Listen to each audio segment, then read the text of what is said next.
100 की तरफ चले जाओ, Earth's surface average temperature was 13.8 degrees Celsius.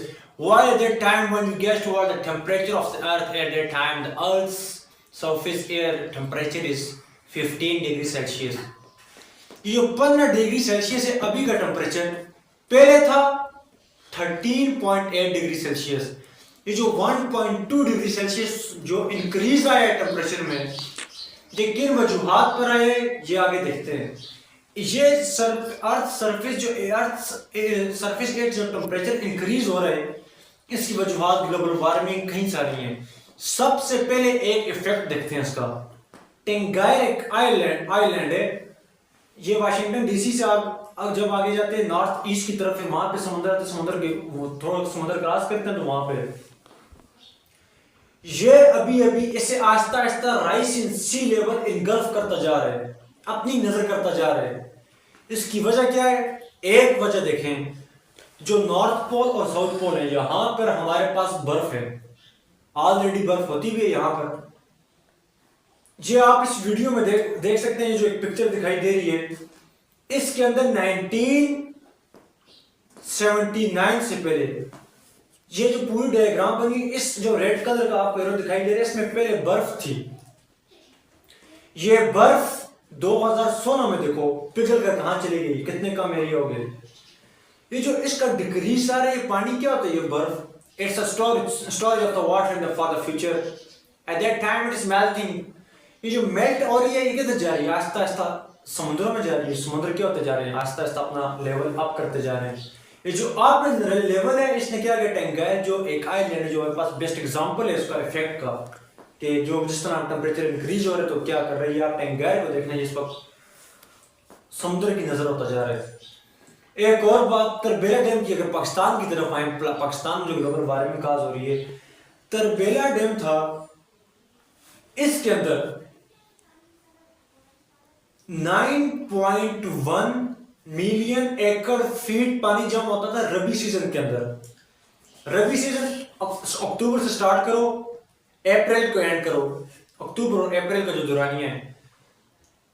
और ये मुश्तमिल है कि those crops that we invested harvested here and then we cut it down in the April. These things are include the weeds. ये वो वाली जो सब्जियां जो उसमें आपने काश्ती हैं अक्टूबर में, उसे काटोगे आप जाके आगे अप्रैल में, इसमें गंदम आती है। इस तरह ये जो फसल है इस वक्त, इस दौरानी का जो सीजन है, इसके अंदर टोटल 6 महीनों के अंदर 9.1 मिलियन एकड़ फीट पानी जमा होता था। इस वक्त जो लेटेस्ट न्यूज है, 2 महीने पहले जब गए थे दिसंबर के आगाज में चेक किया गया था, 2 महीनों के अंदर अंदर 4.1 मिलियन एकड़ फीट पानी जमा हो चुका है। यानी जो 6 महीनों में होता था, अभी उसके 2 महीनों में उसका हाफ हो चुका है। ये अगर इसी को इस तरह कंटिन्यू करें तो ये तकरीबन 12.3 मिलियन एकड़ फीट बन जाएगा मुस्तकबिल में, या रबी के आखिरी महीने अप्रैल के अंदर। ये जो पानी में इंक्रीज हुआ, बारिशें तो नहीं हो रही, फिर कहां से आ रहा है? ये एयर टेम्परेचर इंक्रीज होने की वजह से, जो एटमॉस्फेयर में ग्लोबल वार्मिंग की वजह से ये जो टेम्परेचर इंक्रीज हो रहा है, इस टेम्परेचर इंक्रीज की वजह से जो हंजा में अंदर ग्लेशियर्स हैं, गागूच में देखो, रिजर में देखो, ये सारे ग्लेशियर्स पे किधरों सारे का सारा पानी जा रहा है, इस तरह पानी में बहता हुआ जाके आगे तरबेला डैम के अंदर जमा होता जा रहा है। और इसका मतलब है कि सारे के सारे ग्लेशियर मुस्तकबिल में पाकिस्तान के जो storage of water in the future will be decrease and we may encounter such type of sophistications that we can't imagine with our eye. इसको मद्देनजर रखते हुए अगर थोड़ा सा इंडिया की तरफ जाते हैं, एक ग्लोबल वार्मिंग के काज से, चलो पहले ग्लोबल वार्मिंग को समझते हैं। इस वक्त टोटल आप देखो, एक आपको ग्राफ नजर आ रहा होगा, इस ग्राफ के अंदर देखो, जो 1800 की दहाई थी या इस तरह 1900 का आखिर से पहले, 1970 से before to 1970, at that time you can guess that in the air the carbon dioxide was 0.03%, while at the time when you guess towards the chart, then you can see that at that time the CO2 concentration is 0.04%. The increase is just because of that. I want to elaborate. जो 0.03% था पहले, अभी हो गया 0.04%। इस chart को थोड़ा सा यूं समझिएगा, जो अगर आप एटमॉस्फेयर के 1 मिलियन 10 लाख हिस्से बनाते हो तो 1970 से पहले ये बनता था 300 हिस्से जो मुश्तमिल थे उसके, वो मुश्तमिल थे कार्बन डाइऑक्साइड पर, लेकिन अभी ये बन गए 400 हिस्से। ये जो 400 का इंक्रीज आ रहा है, इसे पहले क्या था, पौधे थे, कार्बन डाइऑक्साइड ज्यादा को, पौधे किसको खाते हैं, कार्बन डाइऑक्साइड को, ये से प्रे करते हैं। अभी क्या हो रहा है, पौधे कट रहे हैं, फैक्ट्रीज बन रही हैं, जहां पर भी ऑर्गेनिक मॉलिक्यूल्स को ऑक्सीजन मिली उसने बनानी है CO2। जो रिएक्शन देखो अप्रोक्सीमेटली मेरे ख्याल में हर रिएक्शन में CO2 का इंक्रीज लाजमी आता है, और ये CO2 किधर जाए, सारी एटमॉस्फेयर में। अब already deforestation is at the peak in the Pakistan and in the other countries, so at that time we all are facing the such type of implications and complexities. We are grappling with such complexities due to which the global warming in our country is increasing. अब क्या हो रहा है, factories ज्यादा बनती जा रही हैं, ये सारे का सारा CO2 जा रहा है एटमॉस्फेयर में। जब ऑर्गेनिक मॉलिक्यूल्स जब कभी भी ऑक्सीजन मिलती है, बर्न होते हैं, तो CO2 लाजमी निकलती है। यह CO2 जाकर किस एटमॉस्फेयर में अटकती जा रही है, कार्बन मोनोऑक्साइड्स भी हैं इसमें, नाइट्रोजन ऑक्साइड्स भी हैं, CH4 भी है। CH4 अक्सर मिल जाती है जो बायो वेस्ट वगैरह होते हैं वहां से। अभी जो अटक रहे सारे ऊपर जाके क्या होता है, इंफ्रा रेडिएशन जब वापस जाती है अर्थ से होके, तो ये जाके ऑब्जर्व कर देते हैं CO2 के बॉन्ड्स, H2O के बॉन्ड्स, ये ऑब्जर्व करके उसके बाद क्या करते हैं, वाइब्रेट होते हैं। इनकी वाइब्रेशन सारी एनर्जी रिलीज कर देती है एटमॉस्फेयर के अंदर। फिर क्या होते हैं, टेम्परेचर इंक्रीज होते हैं। फिर क्या होते हैं, पोल्स के ऊपर जो आइस है मेल्ट होती है। फिर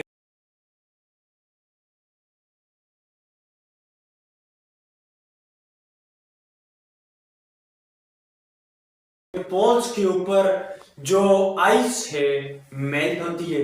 फिर क्या होता है, सी लेवल अप होता है। पाकिस्तान में क्या होता है, ग्लेशियर्स पिघलने लग जाते हैं, मेल्ट होने लग जाते हैं। फिर ये सारे का सारा पाकिस्तान का जो storage of water is moving to form the Hunza glaciers, like the glaciers at in the northern side of the Pakistan, they are moving towards the Arabian Sea. Without we can't able to use all of them. अब एक और बात, अगर सी level up होता जा रहा है आस्ता आस्ता, ये अक्सर कंट्रीज को फिर ये अंडर काउंट करना पड़ेगा। जैसे ही सी लेवल अप होता है, फिर क्या होता है, रिवर्स नीचे होता है। रिवर्स सी की तरफ क्यों आता है, ढलवान की वजह से। रिवर्स के अंदर होते हैं फ्रेश वाटर, सी के अंदर होते हैं साल्टी वाटर। अब जो सी वाटर के अंदर फिशेस रह सकती हैं वो साल्टी वाटर के अंदर नहीं, साल्टी के सी के अंदर नहीं। फिर क्या होता है, जब वहां से सी लेवल अप हुआ, वो पानी आ जाता है रिवर्स के अंदर। रिवर्स के अंदर जब मिक्स होता है तो साल्टी बन जाता है, and then the fishes that are able to live in the fresh water can't able to live in such type of environment where the salts is at high concentration. इस वजह से फिर वो ये कॉम्प्लेक्सिटीज गैपल नहीं कर सकती। तो इस तरह हमारा टेम्परेचर आहिस्ता आहिस्ता अप होता जा रहा है। फिर चले जाओ इंडिया की तरफ। अब एक थोड़ी सी चीज देखो, पहले था जो मुसलमानों की एक थी, अभी उसमें भी एक एजुकेशन दी जाती थी। वो जो एजुकेशन थी, उस एजुकेशन के अंदर ऐसी थी कि जब इंजीनियर्स ने अपनी स्किल को प्रैक्टिकली करके दिखाया, ताजमहल बना के, फिर उनकी इंजीनियरिंग इस दौर के इंजीनियर्स को समझ नहीं आने लगी, यानी उसका म्यार तालीम काफी हाई था इंजीनियरिंग में। यह जो इंजीनियरिंग हुई है, इस इंजीनियरिंग को जो मुसलमानों की एक बड़ा एविडेंस है पास्ट का, ये अब कार्बन डाइऑक्साइड ऊपर जा रही है, वहां पे अटक के वहां से क्या होता जा रहा है, ऐसे ड्रेन होती जा रही है। उसमें HCO3 का बड़ा किरदार है। जब वो आके मिलता जा रहा है वहां से, तो लाइमस्टोन उसके पास सब कुछ, वो क्या बाइकार्बोनेट्स बन के वहां से निकलता जा रहा है, उससे जुदा होता जा रहा है। काफी इंडिया ने इस पर स्ट्रिक्ट एक्शन लिए हैं, बार बार ले रहे हैं। बहरहाल, और दुनिया में सबसे ज्यादा ग्लोबल वार्मिंग कास्ट करने वाले कंट्रीज हैं Brazil 6, Brazil, India, China, Russian federation, European union, ये सारे मिलके और यूनाइटेड स्टेट ऑफ अमेरिका, ये सारे मिलके ग्लोबल वार्मिंग कास्ट कर रहे हैं और पूरी की पूरी दुनिया बन रही है इनकी प्रेयर। इनका सबको इन्होंने क्या किया हुआ है, एक्शन कर रहे हैं खुद और रिएक्शन मिल रहा है पूरी दुनिया को। अगर इसी तरह चलता रहा मुस्तकबिल में जीडीपी है जो ग्लोबल जीडीपी 2050 में 8% तक रिड्यूस कर जाएगी। ये CO2 इंक्रीज होती जा रही है और ये कहाँ पे जा रही है, ये भी इस वक्त ये कहते हैं कि ग्रीन हाउस गैसेस ने ऊपर एक लेयर बनाई, ये लेयर नहीं जाके वहां पे अटके हुए हैं। जब रेडिएशन आती है सूरज से और जब ये रिफ्लेक्ट होती है infra radiation, that these are trapped by the CO2 and the H2O and the nitrogen, mainly these are captured by the CO2 and the H2O, that moisture and present in the air. Then this will has these absorb this bond when absorb the light and they will vibrate, and due to this vibration they release the heat in our environment, in our atmosphere, due to which the temperature is increasing, the warmness is also increasing. ये सिर्फ वहां से लेते हैं, इनके bonds क्या करते हैं, हीट को लेकर ये वाइब्रेट, इंफ्रा रेडिएशन पर जो H2O और CO2 के बॉन्ड्स होते हैं वाइब्रेट करते हैं। ये वाइब्रेट करके CO2 के साथ जब CO2 जब मिलता है H2O को, ये वाइब्रेट करके एनर्जी रिलीज करते हैं। एनर्जी कहाँ पे जाएगी, आगे हमारा एटमॉस्फेयर है, इस एटमॉस्फेयर के अंदर ही चली जाती है और फिर वहां से सारी ट्रैप हो जाती है और वो सारे का सारा आगे से उसका जो यहीं पर जाएगी तो हीट यहीं पर एटमॉस्फेयर में रहेगी तो मौसम गर्म हो जाएगा। एक बात ये, और दूसरी बात जो ओजोन डिप्लीशन भी हो रहा है, फिर वहां से ऑलरेडी रेडिएशन हमारी अर्थ की तरफ ज़्यादातर आ रही हैं, तो ये भी एक मेन काज कर रही हैं इंक्रीज इन टेम्परेचर। और वो CO2 भी O2 भी तो हमने इसी तरह इंक्रीज कर दी कि अपने ये क्लोरोफ्लोरोकार्बन गैसेस जो इस तरह की, तो इसने भी जाकर आगे ये सब काज कर दिया। तो CO2 को जो वोल्केनोस प्रोड्यूस करते हैं वो है 500 मिलियन टन, जो फैक्ट्रीज कर रही हैं वो है 40 बिलियन टन। तो मेन काज जो मेन कैरेट जा रहा है ग्लोबल वार्मिंग का, ज़्यादातर CO2 जो मेन काज है, वैसे नाइट्रोजन ऑक्साइड्स भी हैं। तो ये बहुत सारी केसेस बन रही जो मैं इस वक्त कंसर्न में आपको बता रहा हूँ CO2, क्योंकि हर तरफ CO2 जैसे ही कार्बन की ब्रेकडाउन हुई कोई ना होगा CO2 लाजमी रिलीज होगी। मीथेन भी है, मीथेन मतलब एक गाज बन रहा है, मीथेन रिलीज नहीं हो रही, मीथेन एक गाज बन रहा है। जब कभी भी कार्बन को when he has the oxygen, when it is burned, then the CO2 is also is an essential part of it. It will release in all the reactions approximately, जहाँ तक मैंने रिएक्शन देखे हर रिएक्शन में CO2 लाजमी release होती है। तो main काज हम बन रहे हो, ह्यूमंस बन रहे हैं, ना कि नेचर। अब ये समझना है कि गर्मियों में बारिशें, अभी ग्लोबल वार्मिंग सब समझ आएगी कि वहां से ट्रैप हो रही हैं सब। अब ये समझना है कि गर्मियों में पाकिस्तान के अंदर बारिशें किस तरह होती हैं और सर्दियों में क्या होती थी, आप बोल दें। अभी सर्दियाँ बारिशें बहुत कम हैं, और लेकिन मैं फिर बताइए जो रबी का सीजन है उसमें जो पानी ज़्यादा हुआ है वो हुआ इसकी वजह से, ग्लेशियर्स की वजह से, पिघलने की वजह से। अब चलते हैं थोड़ा सा फॉरवर्ड कि जहाँ पर हमारे पास पानी, दूसरी तरफ है पाकिस्तान। स्पेसिफिक हीट कैपेसिटी को समझेगा, अरेबियन सी स्पेसिफिक हीट कैपेसिटी जो 4200 है, ये बहुत ज़्यादा है। सबसे ज़्यादा स्पेसिफिक हीट कैपेसिटी है किसकी, वाटर की। जैसे वाटर के ऊपर सबसे पहले एयर मौजूद है, जैसे ही हीट पड़ी इसके ऊपर, इसने क्या कर दी, इसे हल्का इसकी एक एनर्जी इंक्रीज कर दी। आप कहते हैं इसके अंदर इसे इतनी हीट थी कि इसके इंटरमॉलिक्यूलर फोर्सेस कमज़ोर हो गए। ये हीट लेते हैं, ये यहाँ से मूव कर जाते हैं अप। ये समुद्र है, 70 समुद्र से आप मूव कर जाते हैं अप। अब ये जैसे ही अप मूव करते हैं तो इनकी काइनेटिक एनर्जी डिक्रीज हो जाती है, ये फिर जाके आपस में मिल जाते हैं। अब जो नीचे का सीन है, इस सीन में तो ऑलरेडी हीट पड़ रही है, लेकिन जो नीचे है इनका ऑलरेडी प्रेशर ज्यादा है, क्योंकि प्रेशर ज्यादा का मतलब ये आपस में ज्यादा इकट्ठे डेंस हैं। अब इनका प्रेशर क्या हुआ ज्यादा, इसको फ्लूइड का जो प्रेशर है लिक्विड के साथ हम फ्लूइड भी मिलाते हैं। जो फ्लूइड होता है इसके फ्लो GH एक फार्मूला भी है, लेकिन ये खास जार है, कंसर्न का जार होता है लिक्विड के साथ। आप यहाँ से ये समझो, जब ज़रा मॉलिक्यूल ज़रा आपस में क्लोज है तो इसका क्या होगा, टेम्परेचर ज़्यादा हो जाएगा, प्रेशर ज़्यादा हो जाएगा। जब ये इनका टेम्परेचर पड़ता है तो ये आहिस्ता आहिस्ता मूव, इनको टेम्परेचर मिलता है, एनर्जी मिलती है, आस्ते आस्ते मूव अप कर रहे हैं। ये एनर्जी सारी की सारी क्या कर रहे हैं, रिलीज। जब ये जाते जाते जब एनर्जी रिलीज करेंगे तो फिर क्या हो जाएगा, जब ये हीट एनर्जी रिलीज करेंगे तब ये जाके आपस में मिल जाएंगे दोबारा, क्योंकि इंटरमॉलिक्यूलर फोर्सेस दोबारा सामने आ जाएंगी, या इंड्यूस जो करंट इंड्यूस्ड डाइपोल आ जाएगा। फिर इसकी वजह से ये करीब आते जाएंगे, वंडरवाल फोर्सेस आ जाएंगी, ये इनको करीब लाएंगी। अब ये इनका प्रेशर क्या हो गया, ज्यादा। टेम्परेचर कम है लेकिन प्रेशर क्या है, ज्यादा। जब टेम्परेचर कम होगा, टेम्परेचर हमेशा हाई से लो की तरफ जाता है, ना कि लो से हाई की तरफ। अब यहाँ पर क्या है, प्रेशर ज्यादा एयर का। अब देखो पाकिस्तान, इंडिया, इनके एरियाज, इनमें क्या होता है, एयर का प्रेशर कम, क्योंकि स्पेसिफिक हीट कैपेसिटी का भी एक खास फैक्टर है गर्मियों में। ये गर्मियों के आखिर में बारिश होती है, जून जुलाई का उसका महीना, तो इसको जून जुलाई जब होता है, इस महीने के आखिर में, अगस्त की तरफ, इस तरह की तरफ, जुलाई की तरफ एंड में ये बारिशें होती हैं। फिर क्या होता है, ये पानी उठता है। अब यहाँ पे प्रेशर क्या है, हाई। पाकिस्तान इंडिया में एयर प्रेशर है कम, ये सारा मूव जाता है उस तरफ। अच्छा, जाने से पहले देखना कि जब इसके ऊपर हीट पड़ती है, evaporation happens at all the time, at the time of the summer, the evaporation is increases। तो ये क्या करते हैं, evaporation भी उठता है तो ये कैप्चर कर देते हैं किसको, पानी। अब ये एयर पानी भी रहते हैं, मॉइस्चर बन जाते हैं, तो वो देखोगे आसमान में बादल घूम रहे होते हैं आगे, वो सारे के सारे जाते हैं पाकिस्तान इंडिया में, फिर ये वहां पर बरस जाते हैं। ये समर्स का process, phenomena. Now we move towards the phenomenon of the winter, which is a thoroughly different from that. The main cause of the main source of the air is north the Arabian Sea. At that time we have to move towards the Mediterranean Sea. अभी Mediterranean सी की तरफ जाना है। Mediterranean सी किसके पास है, Egypt और ये Libya, Italy, ये इसके साइड पर आता है। अब ये मेडिटेरियन सी से उठेगा पानी, हवाएं उठेंगी, फिर जाके बरसेंगी पाकिस्तान में, ना कि यहाँ पर अरेबियन सी।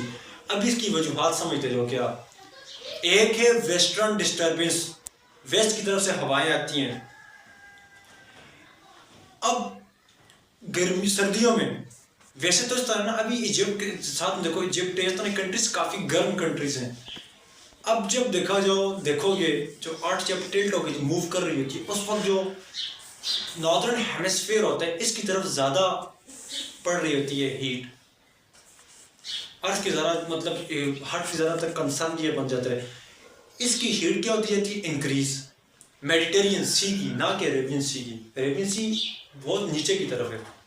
अरेबियन सी पाकिस्तान के पास तो है, लेकिन इतना हीट को फेस नहीं करता जितना मेडिटेरियन सी कर रहा होता है। मेडिटेरियन सी में क्या होता है, टेम्परेचर इंक्रीज हुआ, फिर सेम फिनोमेना, एयर ऊपर उठी, एयर के साथ साथ मॉइस्चर उठा। मॉइस्चर आपके पानी जो सरफेस से पानी उठता होता है, सरफेस से, इस तरह नहीं कि वो पाइप की फॉर्म में पूरा पानी ऊपर जा रहा है, सरफेस से बहरात बंद होते हैं, वेपरेट्स हो रहे होते हैं, वेपर्स की फॉर्म में ये जाकर इसके साथ मिलते हैं, फिर ये ऊपर उठते हैं पानी, फिर जाकर ये जब पानी सारे का सारा, अब ये लो प्रेशर तो बना हुआ है, सॉरी हाई प्रेशर है, लो टेम्परेचर है, लेकिन इतने ज़्यादा ये आपस में नहीं मिले हुए। लेकिन ये आस्ते आस्ते जैसे मूव करते हैं, आगे मिलता है इनको हिमालय की जब सर्द हवाएं, सर्दी जो है या लो टेम्परेचर इन्हें और कंडेंस कर देते हैं। और पानी जब कंडेंस होता है क्या हो जाता है, ये पानी जब आप कंडेंस मतलब ये जाता है, तो इनके intermolecular forces are also reduce just because low temperature, then they move close to each other due to the density of the water is increased. This increase in density cause a condensation process, then which is known as in Pakistan and the other areas, this is known as the rainfall. इस तरह फिर दुनिया में पाकिस्तान के अंदर rainfalls होती है। इस वक्त का कंसर्न ये कि सर्दियों में बारिशें क्यों नहीं हो रही, ये एक खास कंसर्न है। इस वक्त अभी देखो हमारे पास जो मैंने सबसे ज़्यादा कंट्रीज का नाम दिया, एक है यूरोप, गर्मियों की सारी हवाएं हमारी तरफ, उनकी सारी पोल्यूशन है। तो पाकिस्तान एक खास तौर पे, पाकिस्तान नहीं पहले बताया, ये ईस्ट जितने भी है ना, ईस्ट कॉन्टिनेंट्स, इन सब कॉन्टिनेंट ऑफ सब कॉन्टिनेंट जो ईस्ट की तरफ है, ईस्ट सब continent at the direction of the east and the area of the sub continent which is at the side of the east, south east exclusively, उस area में सारी हवाएं आई, CO2 आई, वो क्या कर रही है, एक तो हमारे साथ, अगर पाकिस्तान के साथ देखो, एक है हमारी तरफ इंडिया, लेकिन जो वेस्टर्न क्योंकि हवा वहाँ से आ रही है, तो मेरा वेस्टर्न यूनियन के साथ ज़्यादा कंसर्न रहेगा सर्दियों में। चाइना की हवाएं आएंगी, इस तरह भी फिर इंडिया की वेट कर दो। ये सारी की सारी हवाएं ऊपर जमा हो रही हैं, ट्रैप हो रही हैं, और ये इंक्रीज कर रही है इस वक्त टेम्परेचर। अब जब टेम्परेचर डिफरेंस था, मेडिटेरियन सी में क्या होता है, टेम्परेचर ज़्यादा था, पाकिस्तान में क्या था, कम था, तो फिर हीट उठ के यहाँ पर आ रही थी ना। अभी वहाँ से तो हीट ऊपर उठ रही है, वहाँ से एयर उठ रही है, थोड़ा बहुत पोजिशन मिलेगी वहाँ से वेस्टर्न की तरफ से जब आएगा, क्योंकि वेस्टर्न साइड पर ये वेस्टर्न, ये मेडिटेरियन सी वेस्टर्न साइड इसका लगता है, इटली हो गया इस तरफ। तो उस वक्त आप जब देखोगे, जब हीट प्रेशर डिफरेंस आ रहे हैं, यहाँ पे ऑलरेडी इतनी हीट होगी, वो ऊपर जाके पानी जो एयर से, वो ऑलरेडी एयर ऊपर जाती है, तो एयर प्रेशर एयर का बहुत ज़्यादा बन जाता है ऊपर जाके। तो there is no difference between the pressure, there is no difference between the temperature. हाँ, मैं ये कह सकता हूँ कि टेम्परेचर जो है अर्थ का बहुत ज़्यादा तो जा रहा है पानी की has compare to the water. तो ये फिर रेनफॉल तो ना हो सकी, टेम्परेचर डिफरेंस कोई हाथ आ रही है, आता भी तो बहुत कम हद तक आता है, इतना है कि पानी ऊपर उठते तो हवा ही साथ लेके चली जाती है, इतने बादल बनते ही नहीं है, इस तरफ इतने बादल आते नहीं, क्योंकि प्रेशर डिफरेंस हमारे पास इतना नहीं है, टेम्परेचर हमारे पास ऑलरेडी हाई होता जा रहा है, हमारा अपना टेम्परेचर हाई होता जा रहा है। तो ये फिर क्या था, ये सारा टेम्परेचर प्रेशर देखो, बादल आते हैं लेकिन चले जाते हैं, क्यों, जब वो बादल मेल्टेरियन सी वाले जब यहाँ पर आते हैं, हमारे पास ऑलरेडी अपने इतनी हीट होती थी कि वो आस्ते आस्ते ऊपर जाते हैं, ऊपर जाके वो बहुत ठंडे हो जाते हैं, जब वो ठंडे होते हैं वो साथ में बादल को भी, साथ हवा जो होती है उन बादल को भी लेके इधर उधर खेल देती, scattered in the atmosphere, and then उसकी वजह से फिर रेन तो होती है लेकिन कम दर्जे में हो जाती है, क्योंकि वो बादल जो एक जगह पर आके बादल बहुत सारे बरसने थे, वो बादल सारे बिखर जाते हैं। This distribution cause a vulnerable situation in Pakistan that the Rabi season's crops are not getting the water, and this is at the verge of chaos. At the future, we can, if the same phenomenon is happening, we may face the famine, drought, etc. As well as the water crisis, each and everything have been explained. तो ये सारा phenomena था कि किस तरह बारिशें होती हैं, कैसे कैसे कॉज किया, ये सारे फैक्टर्स